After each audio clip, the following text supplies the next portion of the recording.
This is Restoring Sexism, the Lost Virtue.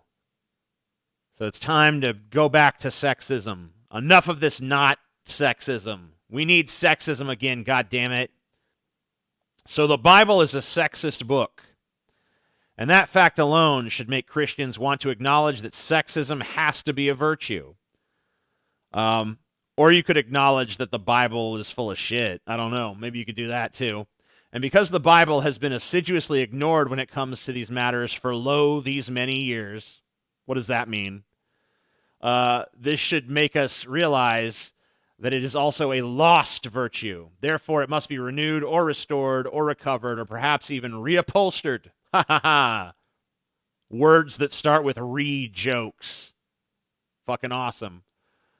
So here's the first little paragraph of this. It's not a troll. My understanding is this is not trolling. This is a real fucking thing. Maybe the person who sent it to me is trolling, but I'm going to treat it as if it's a real fucking thing because that's how it was presented to me. A story is told, and is perhaps apocryphal, about Vince Lombardi talking to his players after they had gotten badly beaten one time.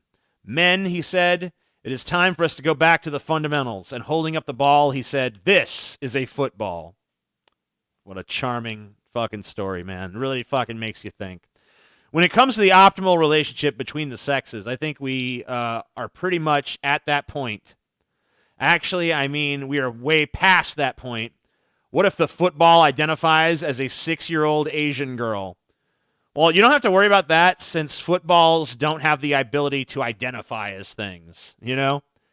Other people can identify the football that way, I guess, if they want to. But the football itself doesn't have a say because it's an inanimate object and it doesn't have a consciousness or any sort of emotional makeup or any of that shit. So luckily, we don't have to worry about the ball's feelings. It doesn't have any. About the only thing the football couldn't identify as would be a Brooklyn rabbi, and that is because a pigskin isn't kosher. Oh man, he's just rolling with these fucking jokes. I love it. Although there is reason to believe that we will soon overcome obstacles like that, we are starting to stray from the point. Starting to?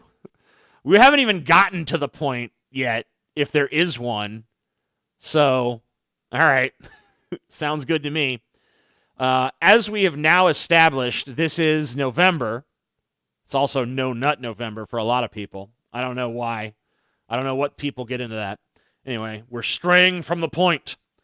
Let me get back to the point and just say it. We have all been snookered. Damn, I didn't even realize. Sexism is certainly a sin against the gods of egalitarianism, but those gods are not gods at all. They are rather little wisps of aspirational fog floating off the sewage lagoon of late-stage secularism. Yeah, man, I got stage 4 secularism. It's real bad.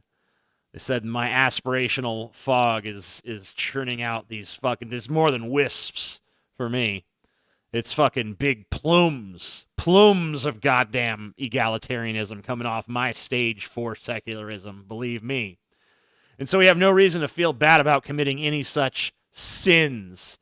If they are not gods at all, then sin against their commandments are not sins at all. I love this fucking worldview where everything, nothing counts unless it has the God seal of approval. Like, what does God think? And then they ask him, like, hey, God, what's up? What you think about all this? And God's like, cut off the skin of your dick. No butt fucking. It's like people are like, the wisdom of the creator. No, we can't rationally assess things and be like, let's figure out the world as intelligent human beings. No, we have to defer to some Bronze Age fucking deity sitting on a throne, telling everybody don't butt fuck because it pisses me off. The living God has given us his word, and nowhere in that word does it say that sexism is a sin against him. That means it is not a sin at all. In fact, various things that our culture defines as sexist are enshrined as virtues in Scripture, and this means that Christians should stop their furtive glancing from side to side and simply acknowledge that it is high time for us to recover the lost virtue of sexism. But what would such a recovery look like? How might we recover our sexist heritage? How shall we know when we have recovered it? The heart and soul of a restored sexism is to recognize that God created men and women with different natures and has commanded us to recognize those natures as different and to treat men and women differently simply because they are men and women respectively. There, I said it. I don't feel like you really have said it, though, because you're not really making it clear what the place of either of these sexes are in society. But then again, we have a lot more article to go through, so maybe you're building to those points. Now, I think if you're writing an article called, like, hey, let's bring sexism back, you should be a little bit more clear on what exactly sexism is, what it consists of, and all that shit. But I guess that just wasn't a fucking priority for you. So here's the next one, a primer on boys and girls. Boys and girls are different. Men and women are different. The differences are not superficial or accidental, but rather are profound, extending from the tops of their heads down to the soles of their boots or flats or whatever the case may be. I don't really think that there's any difference in the soles of the boots. Pretty sure a boot is a boot, whether it's being worn by a man or a woman. Also pretty sure the top of their heads is pretty much what it is, you know. It's a fucking bunch of skin with some hair follicles and some hair growing out. Well, not in my case anymore, but, you know, in other people's cases, there's hair growing out. I mean, I guess mine's still technically growing, but, you know, whatever. Neither here nor there. Blah, blah, blah. The difference between them affect everything and are found in virtually every aspect of their lives. Men and women both have 10 toes, and men and women both have 2 kidneys, but that's about it. I think there's a little bit more than that, but whatever. Healthy cultures budget for these differences. Healthy cultures train boys and girls in terms of them. Boys are taught that they need to learn how to do this. Wow, just blow me away with the specificity. Finally, some fucking detail. Do this. Right, of course, do this. Everyone knows. Because they are boys. Girls are trained to do certain things because they are girls. Well, let me ask you this. If these differences are so inborn and innate, why the fuck we gotta train the fucking boys and girls to be, like, boys, we gotta train you how to be boys? It's like, well, no, you just said it's a fucking innate difference, so what's the fucking training for, huh? It's like, you know, it doesn't make any fucking sense. Not only is sexism a virtue, but so is stereotyping. Cool, love it. I want to interrupt these proceedings in order to remind everyone that this is no quarter November and not no kidding November. In other words, I am not skylarking here, but rather making a serious point. Well, actually, I am skylarking a bit. I don't know what the term skylarking means, but that doesn't affect the seriousness of the point. All right, cool. Rock on, buddy. You fucking skylark to your heart's content. All right, so what's at stake? Here's where he's going to lay out the fucking what's on the line. Up to this point, I dare say that quite a few conservatives are cheering me on in all such observations because they are currently being appalled by the androgynous endgame. They are horrified by the insanities surrounding restrooms and showers and bio males competing against girls and all that kind of thing. And of course, I am against all of that too. All right, well, good for you. But you can't dial those things back a little bit if the culture has gone insane. You can't call it a great reformation when you go back to almost insane. Oh, yeah. Good point.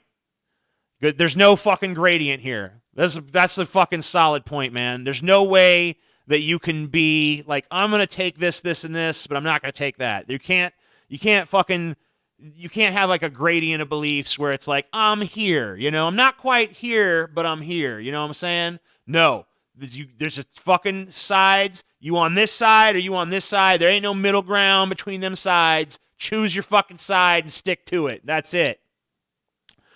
To make this point a little clearer, thanks, I am not just talking about Bruno not being able to shower with the junior high girls. Well, I feel like she'd change her name to, like, you know, Brunoetta or something. Brunette, you know? I am also talking about women not being able to go to the Naval Academy or West Point. And I am saying that they shouldn't be allowed to apply simply because they are female. No other reason is needed. Seems to me like if they can do it, then they can do it. I don't know. I don't see what the problem is. Women are not supposed to be warriors, and we shouldn't be training them to be warriors. Well, I mean, if they want to be warriors, why not? You know, if a woman can go fucking kick some ass, let her kick the ass. And I know that, obviously women are not as predisposed to that. That seems clear. But, that doesn't, there's exceptions to every fucking rule. There's women who want to fucking get all fucking buff and ripped and punch people and fucking shoot guns and all that shit. And there's men who want to fucking put on an apron and bake some fucking chocolate chip cookies, do what you fucking want to do. I don't understand. What's wrong with self-determination? Why should there be all these paths that are like, this path is closed to you because of your genitalia? I just don't see why that should be a fucking thing. And it's not because of the fucking, it's the gospel of egalitarianism. It's just that seems rational to me. If you want to disagree with that, and all you've got is my big imaginary friend in the sky says that it's wrong, I don't respect that fucking point of view because I don't believe in your big, stupid fucking fat in the sky. And as long as I don't, why would I fucking give any deference to this position or point of view? Anyway, I know there are numerous conservatives. There will be numerous conservatives, and you can supply your own scare quotes here, that will be upset by this. And it is a kind of conservative. It's that kind of conservative who's the problem, right?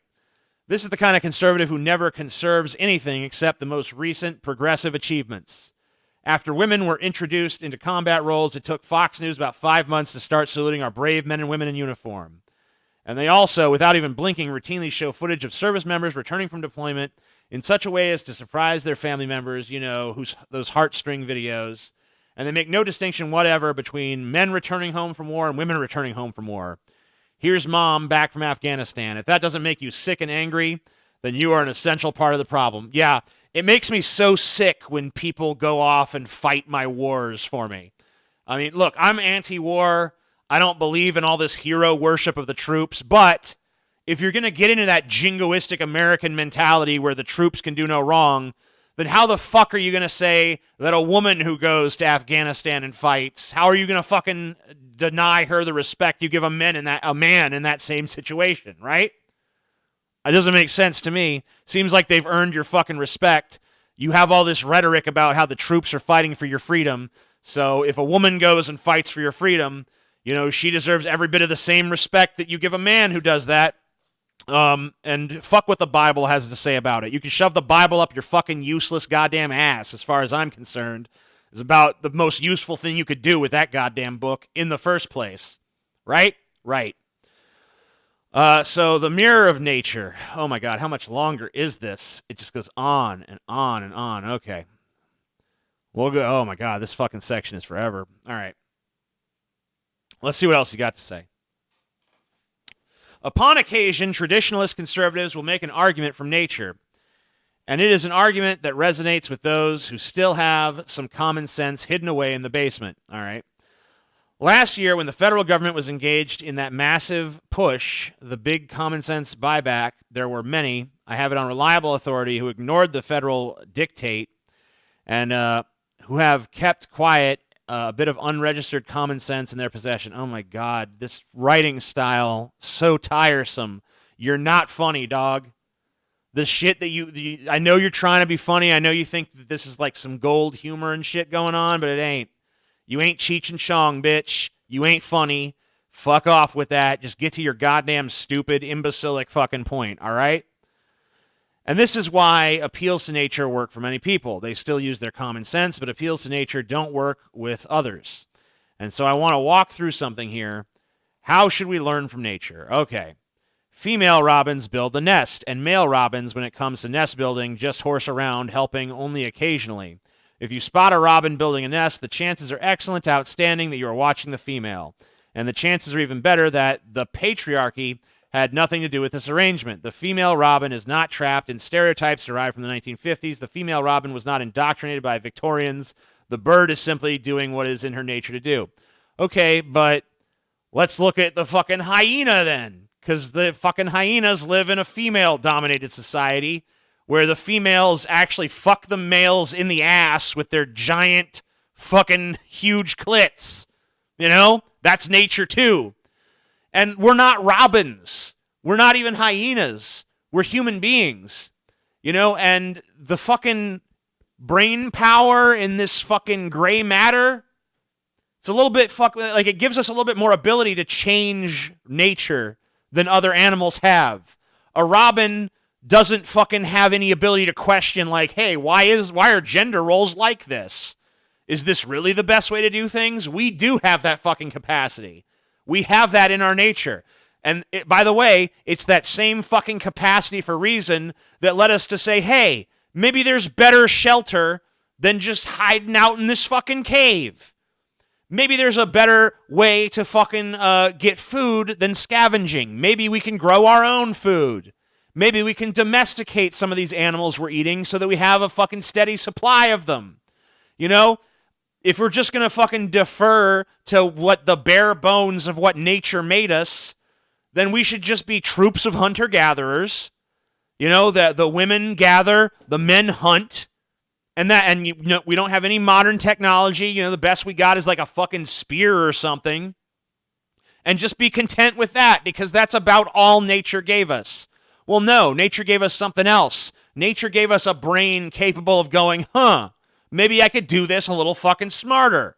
Maybe I could extrapolate a new and different way of doing things that's better than what nature just fucking gave me as my default. Right? Hey, I don't have big claws. I make spear.